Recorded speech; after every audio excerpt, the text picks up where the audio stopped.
You're 19, standing beneath the electric glow of Akihabara, dressed in a frilly MAID uniform and offering flyers to strangers when a man calls you by your real name. Not Momo. Not the name printed beneath your photograph inside the cafe. Your real name. You turn around, but the evening crowd has already swallowed his face. Customers are never supposed to know who you are outside these streets. They cannot ask for your phone number, social media, school, address, or train station. Those are the rules. Inside the cafe, rules are what separate playful fantasy from something much less playful. Your shift ends in 20 minutes. You change clothes, remove your ribbons, and leave through the staff exit. At your station, the same voice finds you again. Good evening, Aiko. This time, you see him. A man you served once, perhaps twice, smiling as though you arranged to meet. He knows your name. He also knows which train brings you home. 6 months earlier, you are simply Aiko Tanaka, quiet, broke, and rehearsing anime dialogue into your bedroom mirror. You want to become a voice actor. Unfortunately, wanting is free. Lessons are not. Your mother already works late at a pharmacy. You tell her you will find a normal part-time job. Then an advertisement appears on your phone. Become someone magical in Akihabara. The cafe occupies the 5th floor of a narrow building between an electronics shop and an arcade. At the audition, 15 girls sit beneath fluorescent lights, each pretending not to study the others. The manager asks you to introduce yourself. You give your name, age, and university. She waits. That is information, she says. Where is the character? So you invent one. Her name is Momo. She is permanently 17 and comes from a kingdom where peaches grow in the clouds. She loves singing, hates thunder, and has traveled to Earth to collect smiles. It is ridiculous. The manager finally looks interested. 3 days later, the cafe hires Momo. Aiko is instructed to remain outside. Training begins with the uniform: black dress, white apron, lace headband, pink ribbons, polished shoes. Then come the rules. Never reveal personal information. Never meet customers privately. Never accept expensive gifts. Never let anyone touch you. Never leave through the front door after closing. The trainer delivers each warning with a bright smile. Then she teaches you to smile the same way. Your first customer is a tourist who looks more frightened than you. You welcome him home as master, lead him to a table, and explain that his coffee has lost its magical energy. To restore it, you form a heart with your hands. Mo Kyun. He repeats the words. You both nearly die of embarrassment. Somehow, the coffee survives. The job is part waitress, part performer, part professional imaginary friend. You decorate omelet rice with ketchup drawings. You sing on a tiny stage. You play simple games designed to let customers almost win. You pose for instant photographs called checky, then cover them with hearts, stars, and handwritten messages. You are not really selling coffee. You are selling recognition. Between performances, the fantasy becomes ordinary restaurant work. You carry trays, wipe tables, restock glasses, clean spilled syrup, and stand until your feet burn inside polished shoes. If you are enjoying Aiko's story, like the video and subscribe. Her hardest lesson is still ahead. When the elevator opens, however, the pain must vanish. Every arriving customer is entering the kingdom for the first time, even if you have already welcomed 50 people home that afternoon. The senior maid, Reina, teaches you what the manual cannot. Remember who takes sugar. Notice the customer who wants conversation and the one who needs silence. Never promise that you remember someone unless you actually do. They can tell, she says. She also teaches you the emergency signal. Touch your left ribbon twice, and another maid will interrupt. You practice that lesson too. Most customers are harmless. Families arrive with laughing children. Couples come because the experience is strange enough to become a good story. Tourists photograph their food. Women compare uniforms and ask where you buy your makeup. Then there are the regulars. They return for the fantasy, but also because someone remembers their name. For some of them, you may be the only person who does. One regular calls himself Kuma. He is a tired office worker in his 30s who apologizes whenever he speaks. Every Friday, he orders melon soda and sits near the wall. On his birthday, you draw a bear wearing a crown on his omelet. He stares at it for a long time. Nobody at work knew, he says. For once, Momo has nothing clever to say. That is when you begin to love the job. As Aiko, you struggle to speak above a whisper. As Momo, you command a room. You perform songs without shaking. You make nervous strangers laugh. Your voice teacher notices the difference. The character feels like a mask. But behind the mask, something real is growing. You are becoming confident. Confidence does not make every customer safe. One man asks whether Momo has a boyfriend. You give the approved answer, girls from the Peach Kingdom only date heroic desserts. He asks where you live. You redirect him toward the menu. He asks which train you take. Your fingers touch the left ribbon. Reina appears before you can touch it again. Another customer requests a checky. During the photograph, his hand moves toward your waist. You step away. He laughs and says you're taking it too seriously. The manager removes him from the cafe. For the rest of your shift, you keep performing.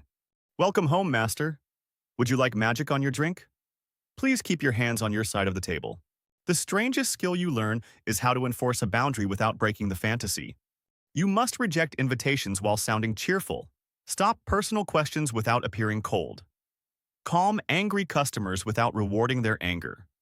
Some men believe purchasing a photograph purchases part of you. It does not. But explaining that to them is also part of the labor they never see. After 3 months, customers begin requesting Momo. Your checky sales rise. You receive better shifts. Your photograph appears on a display near the entrance. The manager calls you a promising maid. This sounds like praise until you notice the staff schedule. The girls with lower sales receive fewer hours. Friendship remains free, but opportunity has developed a price. You and another new maid, Yuna, used to eat dinner together after work.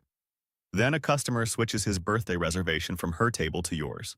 She says it is fine. The following week, someone posts online that Momo is more talented than Yuna. Another person writes that neither of you is pretty enough. At work, you keep smiling. Backstage, neither of you knows what to say. Your fictional identity begins following you home. A university classmate finds Momo's photograph online and passes the phone around during lunch. Isn't this you? You laugh too quickly. At home, your mother still believes you serve ordinary coffee in an ordinary uniform. Keeping Aiko and Momo separate once felt exciting. Now it feels like holding shut 2 doors in a storm. Then the manager offers you a birthday event. It is a MAID cafe milestone. Your decorations, your costume, your special menu, your face on limited edition merchandise. If enough customers attend, you can earn a bonus large enough to cover months of voice lessons. You say yes before she finishes explaining. For the first time, Momo might pay for Aiko's future. You spend weeks preparing. You rehearse songs after midnight, design peach-shaped name cards, and write messages until your fingers cramp. Kuma reserves a small table. Tourists buy photographs. Regulars arrive carrying pink glow sticks. When you step onto the stage, the room chants Momo's name. You sing without missing a note. You made it, at least Momo did. After closing, Reina brings you a gift left at the front desk. Inside is a silver necklace, too expensive to accept. Beneath it is a letter. The first line congratulates Momo. The second line addresses Aiko Tanaka. It names your university, your local station, and the pharmacy where your mother works. The final sentence reads, "Now we can stop pretending." Management checks the reservation records and security footage. The letter came from a man who visited twice. He barely spoke. You do not remember his order, only the way he watched while other customers talked to you. The cafe bans him and preserves the evidence. They change your shifts and arrange for someone to walk you to the station. But information cannot be returned once it escapes. For several days, nothing happens. Then a man calls your real name while you distribute flyers. 20 minutes later, he is waiting near your station. He says he only wants to talk. He says the two of you understand each other. He says he has spent enough money to deserve honesty. You have served him twice. In his mind, you already share a history. You step into a convenience store and call the manager. The man waits outside, watching the door. The police take a report. The cafe provides the letter and footage. You are told not to travel alone and not to respond. Reina stays with you until your mother arrives. That is how your mother learns where you really work. Not from you, from a police officer. Your mother is angry for 11 seconds. Then she sees your hands trembling. She takes you home by taxi and sleeps beside you, as she did when you were a child. The man is warned to stay away. The cafe tells staff never to post photographs that reveal streets, stations, reflections, or landmarks. Practical steps, necessary steps. None of them teach your body how to stop being afraid. You return after a week because lessons still cost money and fear does not pay rent. The first customer is a father with his young daughter. The girl wears a handmade MAID headband. She asks Momo to draw a rabbit on her pancake. Your hand shakes so badly that the rabbit looks injured. The girl declares it perfect. You nearly cry over the plate. But every harmless question now hides another possibility. Where are you from? Are you working tomorrow? Which train line is easiest? Questions you once redirected automatically now make your heartbeat climb. When someone raises a phone, you search for the angle. When the elevator opens, you check who steps out. Momo remains cheerful. Aiko is counting exits. The cafe offers to keep you away from street promotion and escort you after late shifts. They are trying to help. Still, the work requires the one thing you can no longer provide: the feeling that every customer has just come home.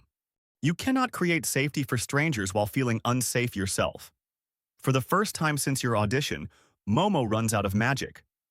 You submit your resignation. The manager asks whether you are certain. Your sales are strong. Your next event could be larger. There may be promotional work, recordings, even chances to perform outside the cafe. 6 months ago, those possibilities would have sounded like a doorway. Now you recognize a door that you are allowed to close. You close it. The cafe announces that Momo will return to the Peach Kingdom. On your final day, customers bring inexpensive flowers and handwritten cards. Yuna hugs you backstage and apologizes for becoming distant. Reina adjusts your ribbon one last time. The character came from you, she says. That means you keep the useful parts. You are not sure you believe her. Not yet. Kuma arrives near closing and orders his usual melon soda. He does not demand an explanation. He does not ask where you are going. He simply thanks you. During the worst year of his life, he says, this cafe gave him one place where someone seemed happy to see him. The happiness was performed. The relief on his face was not. Both things can be true. After the final song, the room calls Momo's name. You bow beneath the pink lights. You thank the masters, princesses, families, tourists, nervous first-timers, and regulars who respected the line between the fantasy and the person performing it. You do not mention the man who crossed it. He does not get to own the ending. You write Momo's last checky and finish your shift. In the changing room, you remove the lace headband. For 6 months, putting it on transformed you into someone fearless. Removing it now feels less like becoming Aiko and more like dismissing a crowd. You place it inside your locker. Then you reconsider, fold it carefully, and take it home. Momo was invented. What she taught you was not. 3 weeks later, you stand outside a voice acting audition. There is no magical kingdom in your introduction. No pink costume. No customers waiting to applaud. When the judges ask your name, your voice instinctively rises into Momo's bright and polished register. You stop, take a breath, then begin again using the voice your mother gave you. My name is Aiko Tanaka. You do not become famous that afternoon. You do not receive a miraculous contract or discover that suffering was secretly part of a perfect plan. You simply complete the audition without hiding. Outside, Tokyo is loud, crowded, and indifferent. You walk toward the station in ordinary clothes, carrying a lace headband inside your bag. Thousands of customers knew Momo. It took becoming her for you to finally meet yourself.